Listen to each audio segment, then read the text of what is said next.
가장 중간에 있는 3일에 예배드리러 또 기도하러 올라오신 여러분들을 주님의 이름으로 축복합니다. 우리 앞뒤 옆에 분과 서로 우리 축복하는 시간을 가졌으면 좋겠습니다. 축복합니다. 네, 축복합니다. 네, 네, 축복합니다. 그래요. 사랑하는 성도 여러분, 여러분은 지금 신앙생활에 황금길을 걷고 계시나요? 아마 이 자리에서 예배를 드리고 있는 그 자체만으로도 사실은 신앙의 좋은 때를 지나고 있는 줄 압니다. 그런데 사실 이제 신앙생활을 이렇게 오래 하다 보면 이런 순간을 좀 경험하죠. 내가 가장 위험했던 때는 나를 거스르게 하거나 불편하게 만드는 것이 아니라 오히려 나한테 도움이 되는 것 같고 괜찮아 보이고 안심할 만큼 편한 것, 이런 것이 사실 나중에는 신앙의 더 위험적인 요소로 다가오는 경우가 나중에 지나 보면 알게 되죠. 그러나 그때는 사실은 잘 모릅니다. 편하게 되니까 그게 좋은 것처럼 여겨지는데 사실은 신앙의 황금기, 이제 여기까지 올 정도쯤 되면 사실은 이제 좀 알 수가 있죠. 그렇다면은 위험은 언제나 좋아 보이는 모습, 이런 것으로 다가오지 위험한 모습으로 다가오는 것은 아니라는 겁니다. 이 솔로몬도 가장 화려하고 안정된 때, 이때 좋은 모습으로 지금 세워지는 것 같은 이런 모습이죠. 그러니 우리도 마찬가지입니다. 위험은 좋아 보이는 것으로 오는 겁니다. 오늘 이제 그것을 기억하고 우리가 본문을 함께 나누겠습니다. 오늘 본문은 솔로몬이 왕궁, 또 심판의 궁, 그리고 자기가 거처할 궁, 그리고 자기의 아내 바로의 딸을 위한 궁, 이런 궁들을 만드는 내용입니다. 솔로몬 이 왕궁 이야기가 이 지난주에 있었던 성전 건축 이야기 이후에 오늘 딱 나오잖아요. 그래서 마치 성전 건축이 끝나자 이제 솔로몬이 자기 왕궁을 짓는 것처럼 이렇게 생각할 수가 있습니다. 왜 그러면 성전 건축 기사 다음에 왔으니까요. 그런데 오늘 본문 12절이잖아요. 12절 이후에 13절부터 보면 여러분 나중에 한번 좀 읽어보시면 성전 건축 기사가 또 나옵니다. 성전 건축이 지금 끝난 게 아니에요. 물론 이제 시기적으로 끝났지만 이 열왕기상 저자는 일부러 솔로몬 궁의 이야기를 성전 건축 짓는 그 중간에 딱 삽입해 놓은 겁니다. 일부러 여기 가운데 딱 끼워 놓은 거예요. 그렇다면 왜 열왕기 기자는 성전 건축 사이에 솔로몬 왕궁 짓는 이야기를 가운데 딱 집어넣었을까요? 오늘 먼저 그걸 좀 생각을 해봐야 합니다. 먼저 솔로몬 왕궁이 얼마나 규모가 컸는지 1절을 한번 보십시오. 거기 보니까 자기의 왕궁을 몇 년 지었다 그래요? 13년 지었다고 말씀합니다. 그러면 그 앞절에 있는 것, 6장 바로 앞에 있는 거 보면 몇 년 걸렸다 그러죠? 성전은 7년 걸렸습니다. 그런데 자기의 궁은 몇 년 걸렸다는 거예요? 13년. 그래서 혹자들은 아니 성전은 7년 걸리고 자기의 궁은 13년, 거의 2배 걸렸으니까 야, 이거는 말이 안 된다. 어떻게 성전이 더 오래 걸려야지 자기 궁을 짓는 게 더 오래 걸리냐. 이렇게 이야기를 하면서 솔로몬이 이게 문제다 라고 생각하는 사람이 없지 않아 있습니다. 그러나 그렇게 생각하는 것은 좀 무리예요. 왜 그러냐면 오늘 본문을 확인해 보니까 솔로몬 궁은 제가 모두에 말씀드렸던 것처럼 하나의 건물이 아닙니다. 보통 건물을 세우고 나면 그 앞에 현관을 짓잖아요. 이제 그걸 이 고대에서는 주랑이라고 했습니다. 이 현관을 주랑이라고 표현했는데 이 솔로몬 궁에서는 이 주랑을 어떤 건물의 현관이다라고 하는 그런 해석보다는 사실은 독립된 하나의 건물, 그것으로 보는 게 더 유력해 보입니다. 그래서 이 주랑을 독립된 하나의 건물로 본다면 적어도 오늘 본문에 나오는 솔로몬 궁의 건물은 5개 정도, 별이 5개가 아니라 주랑, 건물이 5개 정도 되는 거예요. 먼저 1절부터 5절까지 내용은 레바논 숲의 궁에 대한 이야기입니다. 그리고 6절에는 하나의 주랑이 또 하나 있어요. 그리고 세 번째 7절 보십시오. 거기 심판하기 위하여 보좌의 주랑이라고 말씀합니다. 이 곧 솔로몬 왕이 재판하는 곳을 말씀하는데요. 여기까지 지금은 세 건물입니다. 그리고 8절을 보니까 네 번째 건물인 솔로몬 왕이 거처할 궁이 지어졌다고 말씀합니다. 그리고 마지막 건물은 8절 하반절에 바로의 딸을 위해서 지은 집이 있었다고 말하죠. 자, 그렇다면 이렇게 거대하고 웅장한 건물이 5개나 지어졌다는 거예요. 성전이 한 동이라면 솔로몬 궁은 전체적으로 봤을 때 적어도 5개의 건물이 지어진 겁니다. 그렇다면 성전이 7년 걸렸으면 솔로몬 궁이 13년 걸렸다. 이것들을 우리가 어느 정도 이해할 수가 있는 거예요. 5개 정도 건물을 지으려니까 그만큼 오래 걸린 거로 볼 수가 있는 거죠. 자, 이렇게 크고 웅장한 것만 아닙니다. 아름답기까지 했는데요. 한번 9절을 한번 보십시오. 이 집들은 모두 귀하고 다듬은 돌로 지었으니 크기대로 톱으로 켠 것이라. 그러니까 돌을 옮겨와서 크기에 맞게 톱으로 세밀하게 다듬어서 건축했다는 말이에요. 일전에 성전 건축에 쓰인 돌은 어디에서 다듬었죠?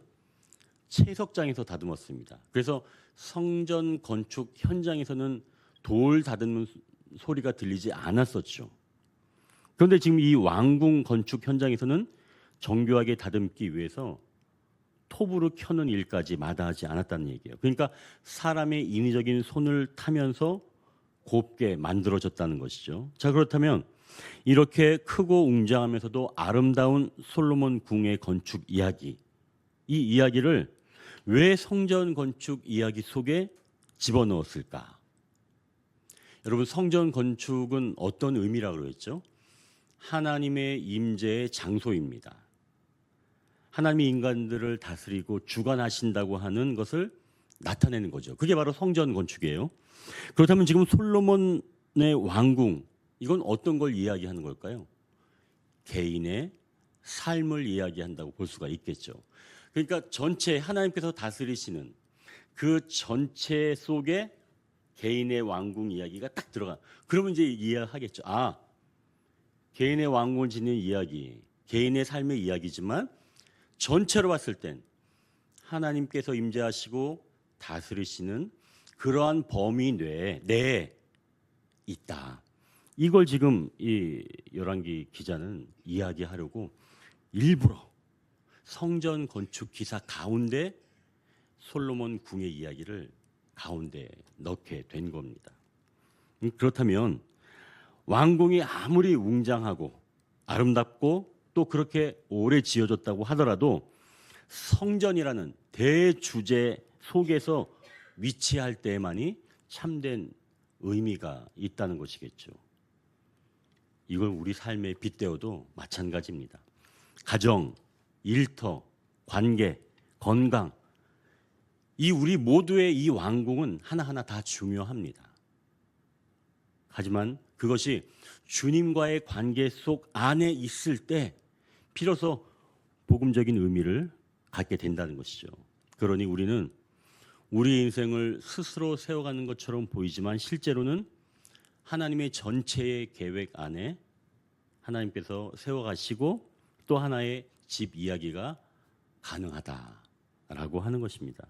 그래서 첫 번째 기도 제목은 우리의 개인적인 삶도 주님과 관계 안에서 세워진다는 것을 알게 하소서입니다. 그러니까 우리의 개인적인 삶도 다른 것이 아니라 주님과 관계 안에서 세워진다는 것. 이것을 우리가 잊지 말아야 된다는 얘기죠. 이거 저거 내가 세운 게 아니라 성전 건축 전체 안에 포함된 일부입니다. 그게 바로 우리의 삶이라는 거예요. 다시 한번 말씀드리지만 우리의 개인적인 삶도 주님과의 관계 안에서 세워진다는 것을 알게 하소서입니다. 자, 제 두 번째 기도 제목 한번 나눠볼 텐데요. 솔로몬의 왕궁은 지금 복잡한 구성에 있었죠. 레바논 왕궁, 또 심판의 궁, 여인의 집도 있었고요. 또 솔로몬이 거처할 곳도 있었습니다. 이렇게 다양한 공간이 서로 다른 기능들을 가지고 있었죠. 그러나 이것들은 떨어진 건물이 아니라 왕의 거처라는 하나의 세계를 이루는 통합체입니다. 그러니까 하나하나가 다 분리된 게 아니에요. 하나를 이루는 통합체다. 우리 삶도 마찬가지죠. 우리는 종종 영적인 삶, 일상, 그리고 사람과의 관계, 어떤 내 감정, 일터, 이런 것들이 사실은 점점 각각 다른 방처럼 막 존재합니다. 그러나 복음은 우리에게 말씀하죠. 너희는 그리스도 안에서 하나다. 우리는 그리스도 안에서 모든 것들이 나누인 게 아니라 통합된 하나입니다. 그래서 너희 삶의 모든 조각은 그리스도라는 집 안에서 하나의 통일된 구조를 이루게 하신다라고 하는 것이죠. 즉 복음은 통일성을 회복하는 겁니다. 우리 안에 분열, 이중성, 어떤 균열 이런 것들을 묶어서 그리스도께서 하나의 집으로 재구성하시는 거죠. 자, 그럼 이제 궁금합니다. 어떻게 우리는 이렇게 좀 갈라져 있는 또 분열된 이런 복잡한 삶을 어떻게 하나로 우리가 묶어갈 수가 있을까요? 여러분, 우리가 굉장히 좀 분주하지 않나요? 너무나 우리는 분주합니다. 굉장히 분주해서 이것도 제대로 못하겠고 저것도 제대로 못해요. 삶의 현실이 그렇습니다. 그래서 정말 이거 이렇게 살아갈 수가 있을까? 분명히 하나의 공동체, 그러니까 이 통합체인데 너무나 많은 것들을 감당하고 보니까 진짜 머리가 어떻게 될 것 같은 그런 상황에 놓이게 되죠. 그럼 도대체 어떻게 우리가 하나로 이루어갈 수가 있을까요? 예수님께서 한 마을에 들어가셨을 때 이 동네에서 마르다라고 하는 여인이 예수님을 영접하였습니다. 그리고 자기 집에 들였는데요. 그때 그 마르다에게 자기의 여동생이 하나 있었죠. 우리가 알고 있는 마리아입니다. 이 마리아는 예수님 발치에 앉아서 예수님의 말씀을 듣고 있는데 이때 마르다는 준비하는 일이 너무나 많아서 분주했습니다.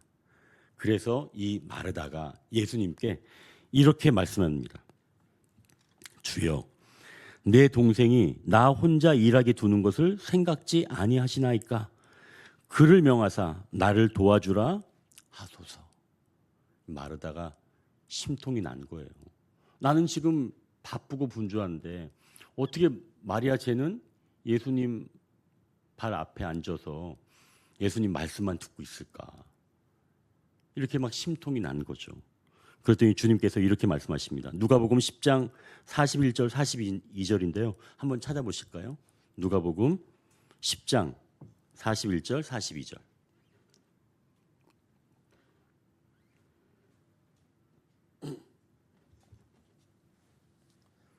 누가복음 10장 41절 42절 같이 한번 읽겠습니다. 주께서 대답하되 이르시되 마르다야 마르다야 내가 많은 일로 염려 근심하나 몇 가지만 하든지 혹은 한 가지만이라도 족하니라. 마리아는 이 좋은 편을 택하였으니 빼앗기지 아니하리라 하시니라. 여러분, 이 이야기에서 주인공은 누구일까요? 여러분, 여기서 주인공이 마리아 같아요? 마리아는 아닙니다. 예수님 영접한 사람은 누구라 그랬어요? 우리가 읽은 거 바로 앞에 보면 예수님을 영접한 사람은 마리아가 아니었어요. 마르다였습니다. 마르다가 영접했다고 분명히 나와요. 이 구절은 복잡하고 분주하고 마음이 혼란스러운 마르다를 위한 말씀이에요.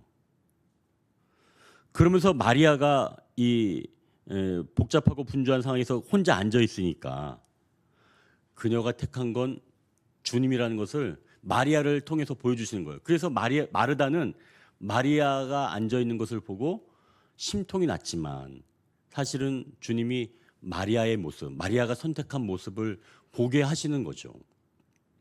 그렇다면 주님은 너는 일을 다 잘라버리고 하나만 택해. 네가 할 수 있는 건. 이걸 이야기하는 걸까요? 그건 아닙니다. 아니, 어떻게 우리가 가정도 있고 또 우리가 일터도 있잖아요. 또 여러분 취미 생활도 하지 않아요? 이런 거 다 끊어내고 살 수 있어요? 나는 무조건 일만 신경 쓸 거야. 가정은 난 몰라. 난 가정은 알아서 해. 그냥 지들끼리 살라 그래. 여러분 그렇게 할 수 있어요? 물론 그런 분도 있죠. 그래서 이제 막 집이 좀 엉망이 되는 경우도 있겠지만 그러나 사실 마음은 안 그럴 거예요. 마음은 가정 신경 쓰고 싶죠. 그냥 여력이 안 되는 거예요. 여력이 되면 좋겠죠. 근데 지금 사실은 이 마르다도 마찬가지라는 얘기예요. 자기가 여러 가지 다 하고 싶은데 안 된다는 겁니다. 이도저도 안 되는 거예요. 이것도 해도 저것도 한다고. 그래서 주님께서 여기서 우선순위를 정해서 끊어버리는 게 아니라 하나를 붙잡으라는 얘기예요. 뭘 붙잡으라는 얘기예요? 예수님이죠. 예수님을 붙잡으라는 얘기입니다. 우리가 우선순위를 정해서 끊어버리는 게 아니라 예수님을 붙잡으면 그땐 정리가 되는 거예요. 정리는 그때 되는 겁니다. 우리가 다른 걸 우리가 가지치기 하는 게 아니라 예수님을 붙잡을 때 우선순위들이 다 정해지는 겁니다. 내가 뭐가 중요한지, 뭘 놔야 되는지 그때 가서 알 수가 있는 거예요. 내가 인위적으로 그걸 잘라낼 수는 없는 겁니다. 주님은 지금 마르다에게 그걸 말씀하시는 거죠. 그래서 흩어진 마음을 하나로 만드는 건 어떤 작은 어떤 성공의 경험 또 많은 일을 해낸 것 그게 아니라 오직 예수님을 붙드는 것. 자, 그럼 이제 본문을 다시 한번 떠올려 봅니다. 솔로몬 궁은 여러 건물로 지어졌어요. 그래서 하나로 이게 연결돼야 됩니다. 결국은 흩어진 내 삶의 방들을 하나로 묶어주소서 이런 기도가 나와야 되겠죠. 그리스도라는 기초 위에서 일상과 믿음이 하나 된 집을 이루게 하소서. 그래서 이제 두 번째 기도 제목은 삶의 모든 영역을 그리스도 안에서 통합된 집으로 세워주소서. 삶의 모든 영역을 그리스도 안에서 통합된 집으로 세워주소서입니다. 여러분 꼭 그리스도 안에서 통합된 집으로 세워가시길 바랍니다. 여러분 그래야 우리가 해낼 수가 있어요. 지금 복잡 다변화된 이런 세상에서 살아갈 길은 다 끊고 하나만 하는 게 아니라 주님을 붙들고 살아갈 때 그게 통합될 수가 있다는 말씀입니다. 자, 이제 우리가 세 번째 기도 제목을 나눠볼 텐데요. 이 솔로몬이 왕궁을 건축하면서 마지막으로 지은 집이 어떤 집이라고 얘기하죠? 8절을 보니까 어떤 집이라고 합니까? 바로의 딸을 위해서 지은 집이에요. 그런데 이 바로의 딸을 위해서 지은 집을 성경에서 8절 맨 하반절을 보니까 뭐라고 표현하냐면 이 주랑과 같더라라고 말씀하죠. 그러니까 이 주랑과 같더라. 그러니까 이 표현은 앞에 심판의 궁 그리고 솔로몬의 거처 이런 것과 같이 했다라고 하는 거예요. 그러면 급이 어떻게 됐다는 얘기예요? 심판의 궁, 솔로몬의 거처 이런 것과 급이 동급이라는 얘기예요. 누구의 집이? 바로의 딸, 다른 말로는 솔로몬의 아내겠죠. 그 솔로몬의 아내의 집이 결국은 심판의 궁, 솔로몬이 재판하는 곳, 솔로몬의 거처와 같은 급으로 지어졌다라고 말하는 겁니다. 그렇다면 이건 사실은 성전보다는 조금 더 화려하게 지었다고 볼 수도 있는 거죠. 왜 그러면은 이 솔로몬 궁은 막 톱으로 켜는 세밀한 작업까지 하면서 만들었기 때문에 더 웅장하고 심적인, 그러니까 미적인 그런 것 감각들로 만들었기 때문에 더 아름답게 지어졌다고 볼 수가 있습니다. 자, 그럼 왕상 저자, 열왕기상 저자가 이 장면을 성전 건축 기사에 의도적으로 아까 집어넣었다 그랬죠. 그럼 왜 이 부분을 맨 마지막 바로의 딸 집을 이 주랑과 같더라라고 한 표현을 왜 여기다가 굳이 기록해 두었을까요? 그건 무엇이 솔로몬의 마음을 지금 움직이고 있는가, 이걸 보여주는 겁니다. 마지막에 가장 중요한 것을 이야기하잖아요. 지금 무엇이 지금 솔로몬의 마음을 움직이고 있는가 보여주기 위함이죠. 이 건물은 사실은 마음을 이야기하는 겁니다. 솔로몬이 바로의 딸을 위해서 지은 이 집은 단순한 건축물이 아니라 솔로몬의 마음이 어디로 향하고 있는지 보여주는 사실은 영적 지표입니다. 처음 바로의 딸을 위한 이 집을 지을 때 별 뜻이 있었겠어요? 오히려 그것보다는 바로의 딸을 데리고 바로의 딸을 근사하게 지으면서 어떤 생각이 들었을까요? 내 삶은 이제 안전하다. 왜요? 애굽이라고 하는 나라의 공주를 데리고 와서 자기가 거처할 궁처럼 격상시켜 놓고 그렇게 대접을 잘 하게 되었으니까 애굽도 이제는 이스라엘을 침범할 일이 없고 오히려 애굽을 또 등에 업고 다른 모든 것들을 안정적으로 구축해 나갈 수 있겠다. 내 인생에 대한 안정감 또는 내 나라에 대한 그런 안정감이 있지 않았을까요? 이 집을 지으면서 말입니다. 그러니까 그냥 그 집을 지으면서 그게 나중에 뭐 어떻게 된 게 그게 아니라 보기에 너무 좋았던 거죠. 야, 이제 무서운 게 없는 거예요. 여기까지 올라갔으니까 이제 무서운 게 없는 겁니다. 이쯤이면 된 거죠. 이제는 겁이 없는 겁니다. 이제 나는 안전해. 이렇게 이야기할 수 있는 거예요. 그러니 이 지금 보이는 그래 나는 이것으로 괜찮아졌어. 안전해. 이렇게 생각한 것이 나중에는 오히려 그게 주인이 되어버리는 거예요. 그래서 열왕기 기자는 이 왕궁 건축 기사 후에 바로 11장에서 이렇게 기록합니다. 11장 2절 3절인데요. 제가 한번 읽어보겠습니다. 그들이 반드시 너희의 마음을 돌려 그들의 신들을 따르게 하리라. 그의 여인들이 왕의 마음을 돌아서게 하였더라. 왕의 마음을 돌아서게 한 겁니다. 지금 7장에서 이 궁을 지어줄 때는 솔로몬이 힘이 있었어요. 그런데 11장 가서는 나이가 들었을 때는 바뀌어진 겁니다. 여인들이 남자의 솔로몬의 마음을 돌이킨 거예요. 그리고 결국 이런 결론을 맺습니다. 11장 9절인데요. 한번 들어보십시오. 솔로몬이 마음을 돌려 여호와를 떠남으로 여호와께서 그에게 진노하시니라. 너무 안타깝죠. 내가 이것만 해놓으면 이제 괜찮아지겠다 하는 안정감을 느낄 수 있었는데 그게 어느새 주인 행세가 돼서 나를 삼키게 된 겁니다. 그러니까 우리의 위기는 이거 위험하다라고 하는 것에서 오는 게 아니라 오히려 이제 괜찮다, 든든해, 이런 게 더 위기로 올 수 있다는 거예요. 그때는 잘 모르지만. 그러니 여러분, 사실은 솔로몬이 하나님의 집을 지을 만큼 열성적이었죠. 헌신적이었죠. 그리고 하나님을 위해 웅장한 성전을 올려드렸습니다. 그러나 정작 성전보다 더 관심을 기울인 곳은 어디였냐? 바로 가장 화려하게 꾸며놓은 곳은 바로 자기 마음이 향한 자리, 바로의 딸을 위한 집이었다는 거죠. 그리고 훗날 그것은 솔로몬의 신앙이 무너지는 출발점이 된 겁니다. 사랑하는 성도 여러분, 오늘도 우리 삶에서 바로의 딸의 집을 지을 수가 있습니다. 우리도. 너무 지나치게 하나님보다 더 깊이 생각하는 것, 지금은 당장은 좋아 보일지 몰라도 언젠가는 그게 행세하게 될 수 있다는 거죠.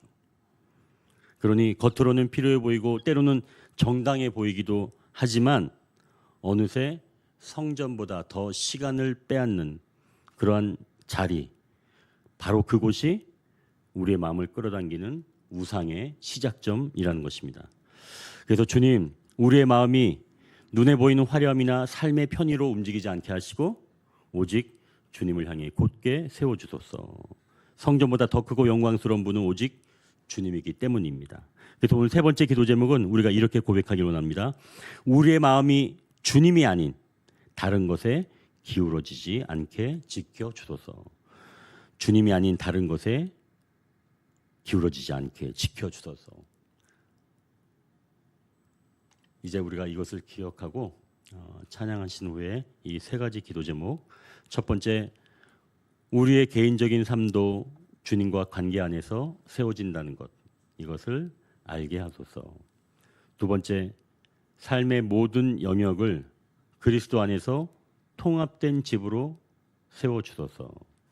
마지막 세 번째, 우리의 마음이 주님이 아닌 다른 것에 기울어지지 않게 하옵소서. 우리가 이 세 가지 기도 제목을 놓고 오늘 우리가 함께 기도하기를 원합니다.